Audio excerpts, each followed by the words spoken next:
பகவத்கீதை பிரியர்களுக்கு என் அன்பு கலந்த வணக்கங்கள். ஸ்ரீ கிருஷ்ணா அர்ப்பணம். ஸ்ரீமத் பகவத்கீதையின் 7வது அத்தியாயம் ஞான விஞ்ஞான யோகம். இதில் 29வது ஸ்லோகத்தில் பகவான் என்ன சொல்கிறாருன்னா, மூப்பினின்றும் மரணத்தினின்றும் விடுவதற்கு என்னை வழிபட்டு முயற்சி செய்கின்றவர்கள் அந்த பிரம்மத்தையும் அத்தியாத்ம முழுவதையும் கர்மம் அனைத்தையும் அறிகின்றனர். ஸ்ரீ கிருஷ்ணா அர்ப்பணம். மூப்பு, மரணம், இதிலேருந்து விடுபடணும்னா பகவானை வேண்டுறாங்க.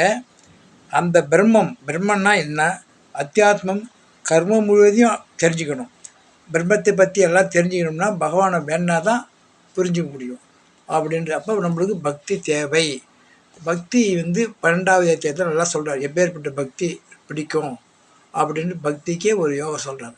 முழுசும் நம்ம கவனிச்சுனே வந்தோம்னா பிரம்மம், அத்தியாத்மம், கர்மம் சகலத்தையும் நம்மளுக்கு புரிஞ்சு வச்சுக்குவார்.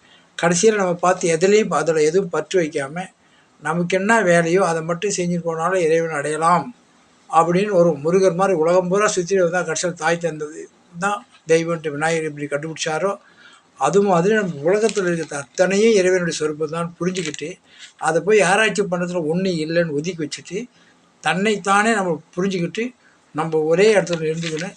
நம்ம கடமையை மட்டும் சரியாக செஞ்சுக்கணும்னா இறைவனுடைய அனுகிரகம் நம்மளுக்கு கிடைக்கும். நம்ம போய் முக்தி அடையலாம். ஓம் சக்தி ஓம். ஓம் தத் ஷத். கிருஷ்ணா அர்ப்பணம்.